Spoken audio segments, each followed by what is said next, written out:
ডাঙৰীয়া তেখেতৰ সমষ্টিও আমি পৰিভ্ৰমণ কৰিছিলোঁ। তেখেতৰ সমষ্টিত বুঢ়ীদিহিঙত যিখিনি কাম এইবাৰ লোৱা হৈছে, মই কৈছোঁ যে দুটা ফেজত আমি কাম কৰিছোঁ। ইতিমধ্যে মই জনাইছোঁ ছেকেণ্ড ফেজত আপোনাৰ কাম নিশ্চয়কৈ থাকিব, এই বিষয়ে আপোনাক অৱগত কৰিছোঁ। লাষ্ট ফেজ একেলগে কৰিম। তাৰপাছত তেখেতৰ সমষ্টিত ব্ৰহ্মপুত্ৰত প্ৰায় 12 কিলোমিটাৰ দুটা ষ্টেজত, ব্ৰহ্মপুত্ৰত চাগে 7 কিলোমিটাৰ আছিলে, 7 কিলোমিটাৰ উন্মুক্ত, সেইখিনি কৰিম বুলি তেখেতক আমি প্ৰতিশ্ৰুতি দি আহিছোঁ। গতিকে অতি সোনকালে সেইখিনি কাম কৰিম। তেখেতৰ সমষ্টিটো অধ্যক্ষ মহোদয় 12 কিলোমিটাৰ মথাউৰি বনাই দিলে মৰাণ সমষ্টিৰ বানপানী নাইকিয়া হৈ যাব। গৰাখহনীয়া যে ছেপাৰেট থিং, গৰাখহনীয়াটো বেলেগ, বানপানীটো বেলেগ। বানপানী মথাউৰিৰে ৰাখিব পাৰি। গতিকে তেখেতৰ সমষ্টিৰ মোৰ যিটো চাই পেলাই মই যিখিনি পাইছিলোঁ, যে দুটা ষ্টেজত 12 কিলোমিটাৰ মথাউৰি বনাব লাগে, তাৰে ব্ৰহ্মপুত্ৰৰ 7 কিলোমিটাৰ আৰু বুঢ়ীদিহিং নদীত 5 কিলোমিটাৰ, সেইখিনি নিশ্চয়কৈ বনাবলৈ অনাগত সময়ত চেষ্টা কৰিম। ধন্যবাদ। দিগন্ত কলিতা, বুঢ়ীদিহিংটো এইফালে নহয় নহলেও মানে এটা মই জেনেৰেল সমস্যাৰ কথা কৈছো।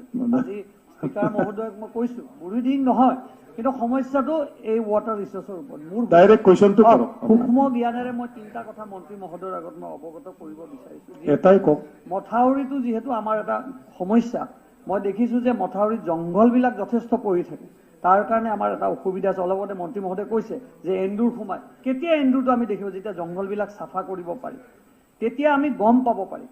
আৰু 2 নম্বৰ কথা, আমি এটা কথা ক'ব বিচাৰিছো, এইটো টেকনিকেলি মই সেইদিনা পীযুষ হাজৰিকা ডাঙৰৰ লগতো মই অৱগত কৰিছো। যেতিয়া আমি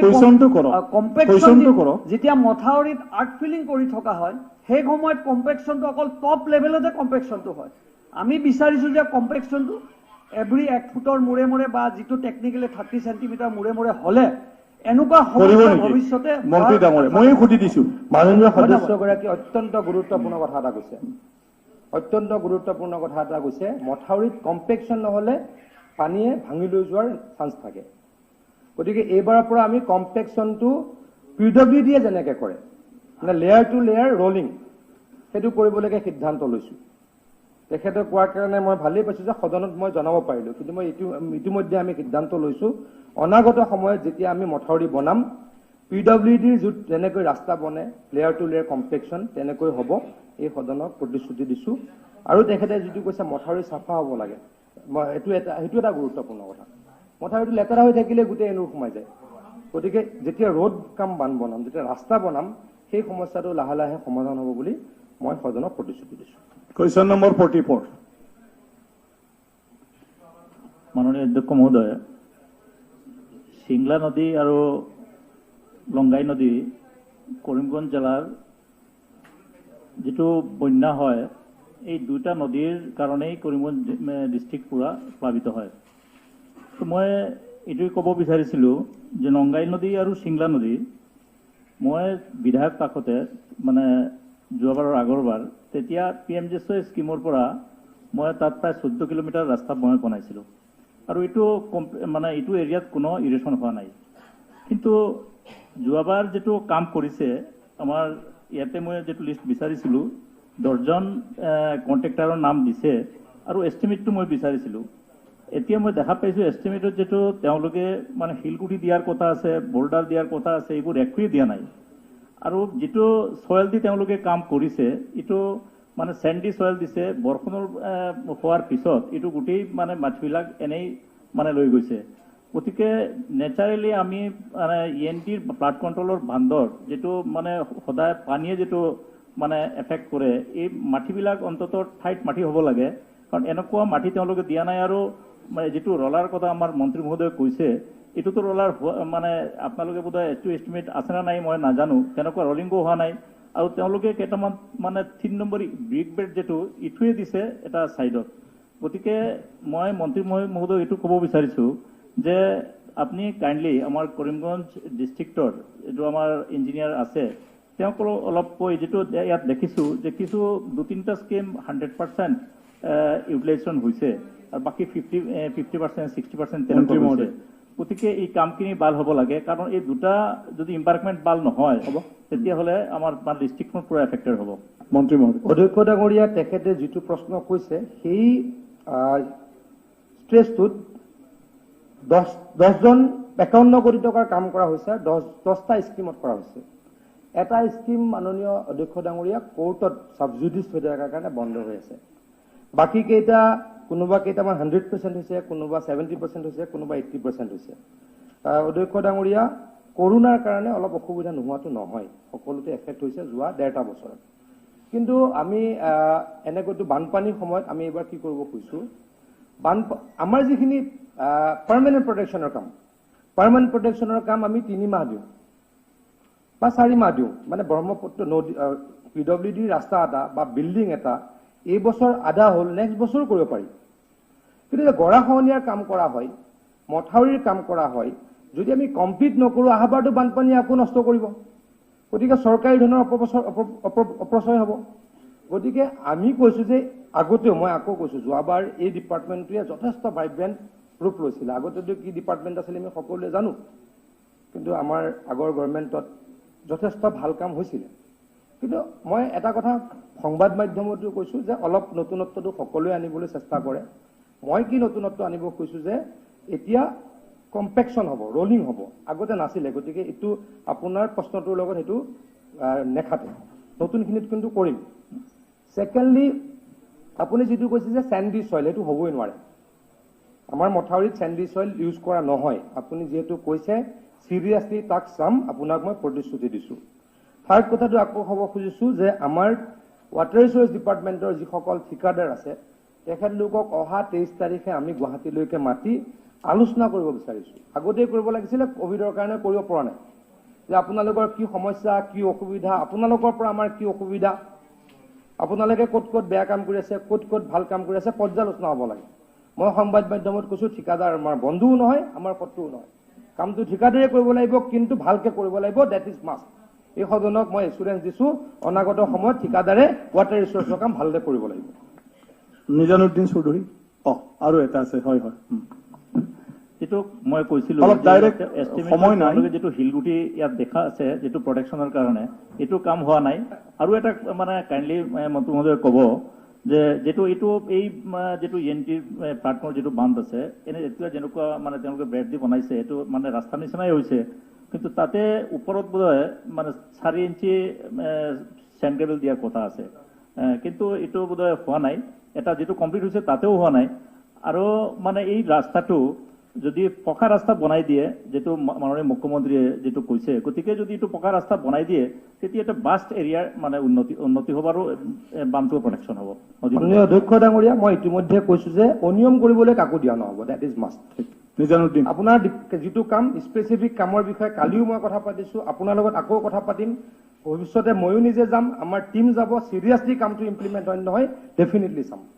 মাননীয় অধ্যক্ষ মহোদয়, মোৰ সমষ্টি চিংলা আৰু লংগাই নদীৰ লগত মোৰ এটা নদী আছে, জিতা নদী। কুৱেশ্যনটো কৰক কয়ফালে। আৰু এই নদীৰ কাৰণে কমচে কম 5টা জিপিৰ পানী নিচত আছে। এইটো কুৱেশ্যনৰ লগত আছে। কৈ দিয়া। পানী নিচত আছে, কমচে কম 50,000 বিঘা মাটি পানী নিচত আছো। আমাৰ মন্ত্ৰী মহোদয়ৰ লগত ফিজিকেলি মই দেখা কৰিছো, আৰু বিভাগৰ অফিচাৰ বিলাকো তাতে উপস্থিত হৈছে। কিন্তু আমাৰ কথা হ'ল, এই নদীটো খনন কৰিব লাগে। আমি যোৱা টাইমতো এই পবিত্ৰ সদনত এই নদীৰ কাৰণে কুৱেশ্যনটো কৰক, সময় নাই, কুৱেশ্যনটো কৰা কি লাগে। এতিয়া আপোনাৰ জৰিয়তে মন্ত্ৰী মহোদয়ক মই ক'ব বিচাৰিছো যে এই জিজা নদীটো খনন কৰিব পাৰিব নি, আৰু এই নদীৰ ওপৰত কমচে কম 6 জাগাত মাছ মাৰাৰ কাৰণে বান্ধি ৰাখিছে। আগতে ডিচি এইটো উঠাই দিছিলে, কিন্তু আজিৰ দিনতো বন্ধ কৰি ৰাখিছে। এইটো মন্ত্ৰী মহোদয়ে কিবা মন্ত্ৰী ডাঙৰীয়া ব্যৱস্থা ল'ব নি, জানিব বিচাৰিছো। অধ্যক্ষ ডাঙৰীয়া, মাননীয় সদস্যগৰাকীৰ লগত মোৰ নিকট সম্পৰ্কীয়, পলিটিকেল নহয়, ব্যক্তিগত, পলিটিকেল নহয়। তেওঁৰ লগত মোৰ কথা হৈয়ে থাকে। তেওঁৰ সমস্যা কি কি আছে ডেফিনেটলি ভালদৰে চাই দিম। যাৰ ভাল তেওঁলোকে বাহিৰতে কুৱেশ্যন কৰি ল'লে ভাল, বাকীখিনি হাউচত সুবিধা লাগিব। কমলক্ষ, কমলক্ষটো ভাল দেখি আছো, আহি বহি থাকে ইয়াতে, এইফালতকৈ এইফালে বেছি বহে। আমার রিলেশনটি ভাল স্যার। মাননীয় অধ্যক্ষ মহোদয়, আমার 2টা প্রধান নদী কুশিয়ারা নৈ আর লংগাই নৈ। এই 2টা নৈ আমার করিমগঞ্জের মেইন 2টা নৈ। কথাটো হচ্ছে অধ্যক্ষ মহোদয়, এই যে কুশিয়ারা নৈ যেটো আছে, ইটো দি আমাৰ আগতে এক্সপৰ্ট ইম্পৰ্ট হৈছিল, বাংলাদেশৰ পৰা জাহাজ আহিছিল, গৈছিল, মানে পুৰা একদম ইভেন কি নদী হৈ কুচিয়াৰ লৈ আমাৰ কলকাতাৰ পৰা খাদ্য সামগ্ৰী আহিছিল। আজিকালি নহয় এইখিনি বস্তু, নহয় এইটো কাৰণে নহয় অধ্যক্ষ মহোদয়, ড্ৰেজিং হোৱা নাই। আমাৰ ইকনমিটো নিৰ্ভৰ কৰে দুটা এই কুচিয়াৰ নৈৰ ওপৰত। এইটো কাৰণে মন্ত্ৰী মহোদয়ক মই অনুৰোধ কৰিম, কেইদিনমান আগতে আমাৰ চেন্ট্ৰেল গভৰ্ণমেণ্টৰ লগত কিবা এগ্ৰিমেণ্ট হৈছিল, লাইমষ্টোনৰ এটা কৈছিল জাহাজ আহিব, কিন্তু আহিছে এটা বোট আহিছিল। এইটো কাৰণে তাৰপিছতে হোৱা নাই বস্তুটো, কাৰণ জাহাজ আহিব জাহাজৰ মন্ত্ৰী নহয়। মন্ত্ৰী মহোদয়ক মই অনুৰোধ কৰিম যে ড্ৰেজিং কৰি কেনে অন্তত এক্সপৰ্ট ইম্পৰ্ট বা খাদ্য সামগ্ৰী যদি আহিব পাৰে। সন্মানীয় মন্ত্ৰী ডাঙৰীয়া উত্তৰটো একচুৱেলি পাটোৱাৰী ডাঙৰীয়াই ভালকে দিব পাৰিব, তথাপিতো মই অলপ কৈ থওঁ। আমি ৱাটাৰ মেনেজমেণ্ট কৰোঁ, ইৰোজন মেনেজমেণ্ট কৰোঁ, জাহাজ চলাই দাদাই, জাহাজ চলাই পাটোৱাৰী দাই, আৰু ক্ষতিপূৰণ দিয়ে যোগেন মোহন ডাঙৰীয়াই। গতিকে অলপ বেলেগ বেলেগ, তথাপিতো মই কওঁ অধ্যক্ষ ডাঙৰীয়া, আমি অসমৰ কিছুমান নদীত ড্ৰেজিঙো কৰিব লাগিব, বিশেষকৈ পাহাৰৰ পৰা নামি অহা নদীবিলাক। পাহাৰৰ পৰা নদী অহা নামীবিলাকত খুব বেছি চিলটেশ্যন হয় আৰু নদীখন দেখাই পোৱা নাযায়। আমি যদি উত্তৰ অসমত যাওঁ, মানে জীয়াভৰলিৰ পৰা আমি জোনাইলৈ যালে এনেকুৱা বহুত নদী দেখা পাম ক'তো পানী নাই, মাত্ৰ দলংখন থকাৰ কাৰণেহে তাত এখন নদী আছে যেন লাগে। গতিকে পানী যিহেতু তাত মাটি একেবাৰে ওপৰত, বানপানী ডেফিনেটলি হয়, ওলাই মানে তাত তললৈ নাই, নদীখন ওখ হৈ গ'ল, এতিয়া পানী চাৰিওফালে ওলাই গুচি যায়। গতিকে ডেফিনেটলি আমি এইটো কৰিবলৈকে যত্ন কৰিম, কিন্তু আমি এই বিষয়ে এটা UOI ইতিমধ্যে উলিয়াইছো। কিন্তু জানিবলৈ বুজিবলৈ এতিয়াই মই কোৱা নাই সদনক যে আমি অনতিপলমে ড্ৰেজিঙৰ ব্যৱস্থা কৰিম বুলি কোৱা নাই, কিন্তু ড্ৰেজিং যিহেতু আমাৰ ডিপাৰ্টমেণ্টে কৰা নাই এতিয়ালৈকে, তাৰ বিষয়ে কিন্তু আমি জানিবলৈ বুজিবলৈ আমি UOI উলিয়াইছো। Thank you. Question number 45, honourable minister. মাননীয় অধ্যক্ষ মহোদয়, উত্তৰ সদনৰ মৰ্যাদা ৰখা হৈছে। স্পীকাৰ ছাৰ, এনচাৰটো পাইছোঁ।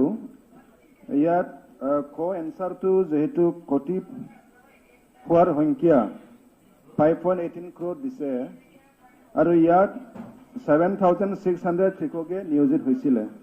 তো মোৰ মতে প্ৰত্যেক শিক্ষিত নিবনুৱা খেতিয়কসকলে কমেও 1 লাখকে তেওঁলোকৰ ক্ষতি হৈছে, আৰু এই হিচাপত যদি আমি টোটেল হিচাপ কৰিবলৈ যাওঁ, কমেও ইয়াত 50 কোটি টকা লোকচান হৈছে, ক্ষতি হৈছে। তাৰপিছত মোৰ কুৱেশ্যনটো অকণমান বেলেগ আছিলে। মই ডাইৰেক্টলি সুধিছোঁ ক্ষতিপূৰণৰ ব্যৱস্থা কৰিব নে নাই। সময় নাই, উত্তৰটো দিব লাগিব, আপুনি চিধাকৈ কিবা কুৱেশ্যনটো সলনি কৰি পেলাই অকণমান শ্লাইড কৰি পেলাই অলপ বেলেগকে লিখিছে।